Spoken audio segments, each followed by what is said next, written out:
Jingga keluar dari kamar sambil menggendong Oliver. Keduanya telah siap untuk pergi ke daycare dan berangkat bekerja. Tepat setelah Jingga menutup pintu di belakangnya, Davin keluar dari kamar utama. Mereka bersih tatap selama beberapa saat sebelum akhirnya Jingga membuang muka dan pergi lebih dulu ke meja makan. Setelah kejadian Sabtu malam itu, Jingga tidak menempati kamar utama. Ia bersama Oliver menginap di kamar yang dulu mereka tempati. Suasana hati Jingga sedang buruk dan ia enggan berkomunikasi dengan Davin. Dan selama 2 malam terakhir, Jingga tidak bisa tidur. Kejadian itu benar-benar mengusik pikirannya. Davin mendekati Jingga dan menatap matanya yang terlihat seperti kurang tidur. "Selamat pagi," sapanya kaku. "Tidurmu nyenyak tanpaku?"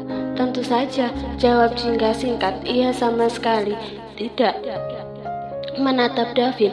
Ia mendudukkan Oliver di baby chair, lalu mengambil sarapan untuk putranya itu.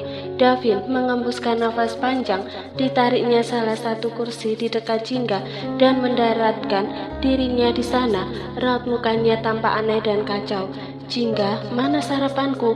Jingga menaruh makanan Oliver di meja, lalu dalam diam ia memisahkan makanan ke piring Davin dan menyerahkannya. Setelah itu ia kembali menyuapi Oliver, sama sekali tidak menatap Davin.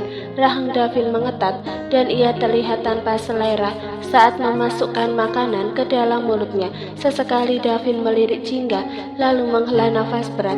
Pagi itu suasana meja makan terasa dingin dan sunyi. Hanya terdengar ocehan Oliver yang tak jelas. Kemarin, tepatnya hari Minggu, mereka memang berada di rumah, akan tetapi mereka hanya bertemu saat sarapan, makan siang, dan makan malam. Seharian itu Jingga mendekam di dalam kamar. Davin sudah berjuang keras memintanya keluar untuk mengobrol, akan tetapi Jingga sama sekali tidak menghiraukan Davin. Davin meneguk air putih terlebih dulu sebelum berkata, "Jingga, beri aku kesempatan bicara tentang apa yang terjadi malam itu. Kita jangan membahasnya." Jingga memotong ucapan Davin sambil memasukkan makanannya ke dalam kotak makan. Ia sudah selesai menyuapi Oliver. "Aku lagi nggak ingin membahas apapun tentang masalah malam itu, tapi kita harus menyelesaikannya." Davin nyaris hilang kesabaran. "Kalau kamu terus-menerus menghindar, bagaimana masalah kita bisa selesai, Jingga? Bukankah malam itu juga sudah selesai?" "Aku sudah mengakuinya." Davin akan kembali bicara, tapi ia urungkan saat melihat kotak makan Jingga. "Kenapa kamu memasukkan makanan ke sana? Kamu nggak akan sarapan?" "Iya, aku mau sarapan di studio," jawab Jingga dengan ekspresi datar.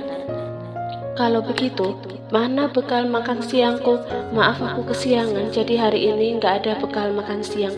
Jingga tidak mau satu mobil dengan Davin, jadi pagi ini ia harus segera berangkat dengan sopir.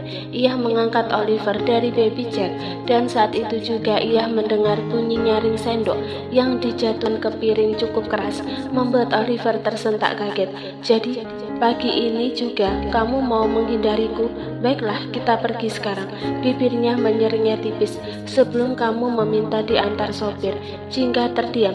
Ia salah jika mengira Davin tidak bisa mengendus niatnya untuk menghindarinya pagi ini. Akhirnya, mau tak mau Jingga berangkat bersama Davin. Mereka mengantar Oliver terlebih dulu ke daycare, dan selama dalam perjalanan menuju studio, keduanya tidak ada yang berbicara.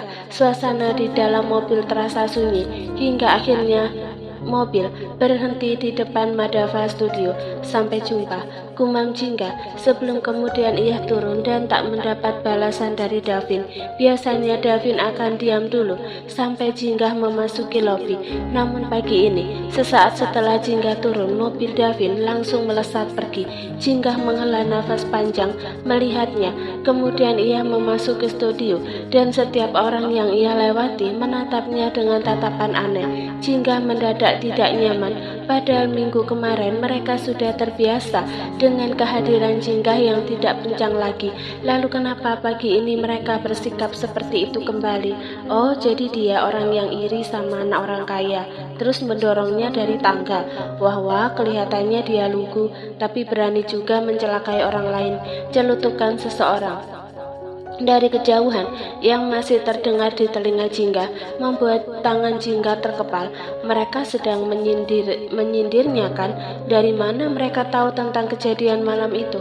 Tak ingin menghiraukan mereka, Jingga dengan cepat masuk ke ruangannya. Dua seniman lain yang satu ruangan dengannya menatap Jingga dengan heran. Selamat pagi, sapa Jingga sambil tersenyum tipis. Jingga, kamu baik-baik saja? Aku heran kenapa orang-orang di studio ini pada julid-julid ya? Tanya Zahra, wanita berusia 40 tahunan yang duduk di meja seberang Jingga. Oh itu, Jingga duduk di kursi dan menaruh tasnya di meja Zahra. Pasti sudah tahu bahwa sikap orang-orang di luar barusan terlihat aneh. Aku sudah biasa, jadi aku baik-baik saja. Tapi boleh aku tanya sesuatu? Timpal wanita lain bernama Ria. Dia lebih muda dari Jingga, duduk di meja yang bersebelahan dengannya. Boleh, sebenarnya gosip yang beredar itu benar atau enggak? Tanya Ria ragu. Gosip? Kening Jingga berkerut bingung. Gosip tentang apa? Jadi kamu belum tahu? Jingga menggeleng, lalu seakan teringat sesuatu. Ia menegakkan punggung dan berkata, Apa gosip tentang aku yang mendorong? Iya, timpal Ria. Dengan cepat, gosipnya sudah tersebar di medsos. Jingga, hampir semua orang di studio ini juga sudah tahu, makanya sikap mereka kayak begitu. Dan aku rasa itu sangat nggak menguntungkan buat kamu. Aku kirim linknya ke kamu sekarang. Jingga tercenung mendengarnya. Pantas saja orang-orang di luar tadi menatapnya dengan aneh. Ia segera memeriksa ponsel saat ada pesan masuk dari Ria berisi link sebuah berita, dan ternyata benar insiden di pesta malam itu menjadi perbincangan hangat pagi ini. Tangan Jingga seketika gemetar saat membaca artikel tersebut. Davin baru saja duduk di kursi kebesarannya saat ia mendapat kabar dari Vincent mengenai gosip tentang Jingga. Tangan Davin mengepal sesaat setelah ia membaca beritanya. Jadi, suara rendah itu terdengar dingin dan menusuk. Wajah istriku sudah tersebar di dunia maya. Siapa yang berani mengambil foto dia malam itu? Vincent melihat kepalan tangan Davin bergetar di atas meja. Ia tahu bosnya sedang murka. Wajah Davin memerah menahan amarah. Saya rasa itu bukan poin utama yang harus Anda pikirkan sekarang, Pak Davin, ujar Vincent dengan tenang. Tapi nama baik Bu Jingga sedang terancam sekarang. Kamu pikir aku bodoh dan tidak tahu hal itu? Desis Davin, tatapannya siap membunuh Vincent. Tidak, Pak. Anda sangat cerdas, tapi saya khawatir perasaan Anda membutakan Anda. Diam. Baik.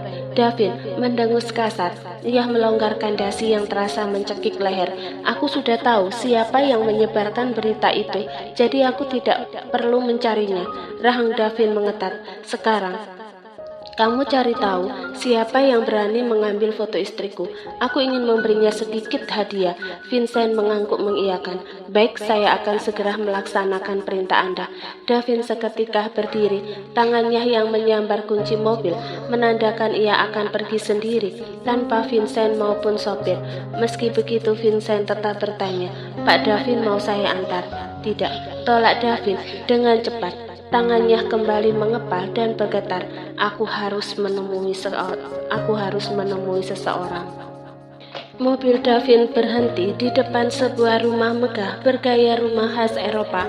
Ia turun dan disambut seorang pelayan berseragam. Kemudian pelayan rumah tangga itu membawa Davin masuk. Semua penghuni rumah ini sudah tahu siapa Davin dan apa hubungannya dengan sang majikan.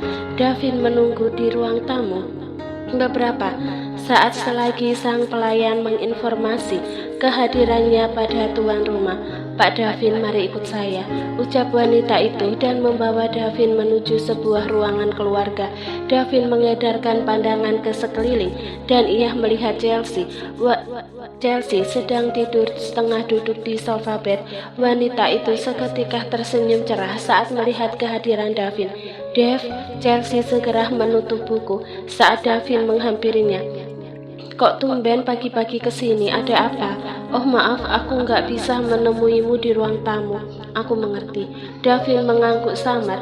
Ia duduk di single sofa dan menatap pergelangan tangan kiri dan kaki kiri Chelsea yang sama-sama dibebat akibat insiden yang terjadi malam itu. "Bagaimana tangan dan kakimu sekarang?"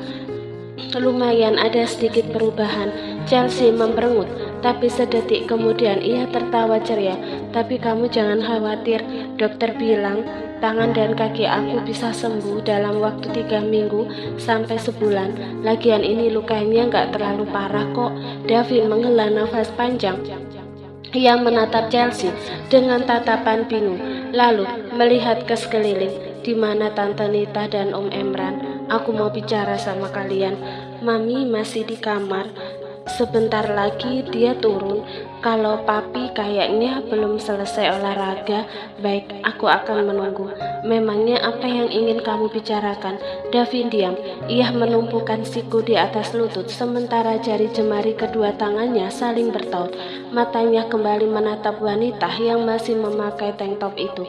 "Chelsea, aku cuma ingin memastikan sekali lagi, apa benar kalau malam itu Jinggah yang mendorongmu?" Davin ragu-ragu, entah mengapa ia tidak tega mengatakan kalimat Jinggah yang mendorongmu. "Maksudku bisa jadi saat itu kamu terpeleset atau mungkin..." "Aku mengerti," sela Chelsea dengan raut muka sedih. "Aku paham kalau kamu pasti meragukannya, Dev. Sebenarnya aku juga nggak menyangka Jinggah melakukan itu. Padahal aku percaya dia itu wanita yang sangat baik. Tapi aku mengalaminya sendiri malam itu. Dan bukti yang ada juga membuat posisi Jinggah tersudutkan." Chelsea menghela nafas panjang, menatap Davin dengan tatapan bersalah. "Maafin aku, Dev, karena apa yang aku katakan saat itu pada Jinggah mungkin sudah menyinggung dia. Padahal aku cuma bicara tentang masa lalu kita yang sudah dekat sejak kita remaja. Maaf, aku salah. Sepertinya ada kata-kataku yang kurang enak didengar."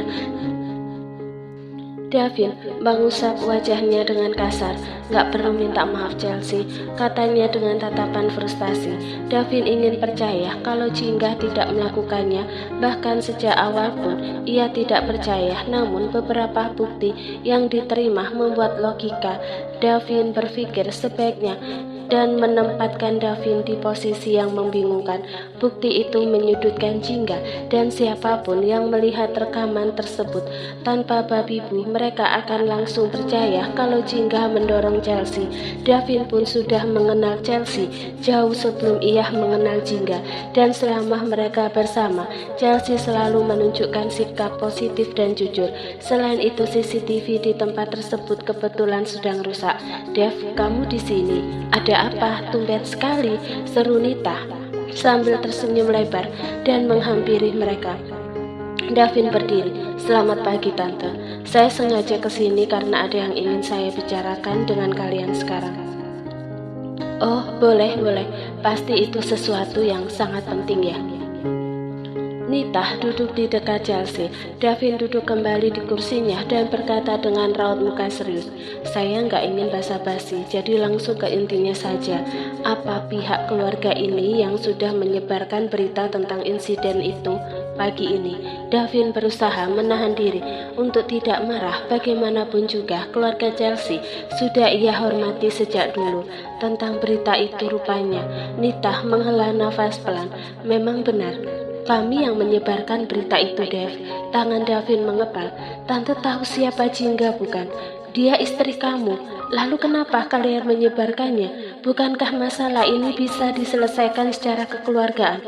"Awalnya kami berpikir begitu," timpal Nita.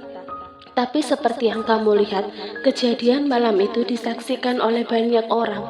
Tanpa kami menyebarkannya pun, insiden itu dengan sendirinya akan tersebar ke publik lewat berita yang disebar pagi ini. Kami bermaksud untuk meluruskan saja, supaya nggak ada berita yang simpang siur di luar sana." Kepalan tangan Davin bergetar, rahangnya mengetat. Jika orang yang ada di hadapannya bukan Nita, ia tidak akan sesabar ini. Tolong tarik kembali berita itu, pinta Davin dengan nada tegas, membuat Nita dan Chelsea sama-sama terkejut mendengarnya. Saya nggak bisa membiarkan nama istri saya tercoreng. Dia wanita yang baik. Nggak seharusnya publik memandang dia jahat hanya karena kejadian malam itu yang bahkan belum pasti apakah dia benar mendorong Chelsea atau tidak. Dia melakukannya, timpal Nita dengan suara sedikit meninggi. Jari telunjuknya menunjuk ke arah Chelsea. Kamu gak lihat kondisi anak tante, Dev? Dia terluka seperti itu. Mana bisa tante diam saja? Lagi pula, kalian kan sudah berteman belasan tahun. Masa kamu menganggap Chelsea berbohong? Untuk apa dia melakukannya? Davin menatap Chelsea. Raut muka wanita itu tampak murung. Saat ini Davin bimbang, entah siapa yang harus ia percayai. Davin lantas berdiri dan berkata dengan suara dingin, kalau begitu mungkin memang sudah saatnya kita melihat bukti yang lebih jelas sebelum membuat kesimpulan tante. Saya akan mencoba mengumpulkan informasi lebih lanjut sebelum mengambil langkah berikutnya. Saya permisi. Nita dan Chelsea seketika terdiam, dan detik itu juga Davin meninggalkan tempat tersebut dengan raut muka mengeras. Sesampainya di dalam mobil ia menelpon Vincent. Halo Pak, sapa Vincent sesaat setelah panggilan Davin terangkat. Perintahkan seseorang untuk men-take down berita tentang Jingga. Titah Davin tanpa basa-basi. Baik, tapi mungkin butuh waktu yang cukup lama untuk menariknya karena berita itu sudah viral di media sosial. Banyak pengguna yang mungkin sudah mendownload rekaman video insiden tersebut lalu membagikannya lagi ke pengikut mereka. Davin memukul kemudi dengan tangan yang dikepalkan. Aku tidak mau tahu. Jika perlu menyewa 100 orang peretas untuk menghapus semua postingan itu, lakukan. Dan pastikan jangan tersisa satupun wajah istriku di media sosial manapun. Baik, saya akan segera melakukan perintah Anda. Selain itu, cari tahu kenapa CCTV di sana bisa rusak. Davin memutus sambungan secara sepihak. Setelah mendapat persetujuan Vincent, dengan rahang mengetat, ia menjalankan mobilnya terlebih dulu keluar dari halaman rumah orang tua Chelsea. Kemudian Davin menghubungi nomor telepon Jingga. Ia harus memastikan wanita itu tidak melihat berita tentang dirinya. Namun ponsel Jingga tidak aktif.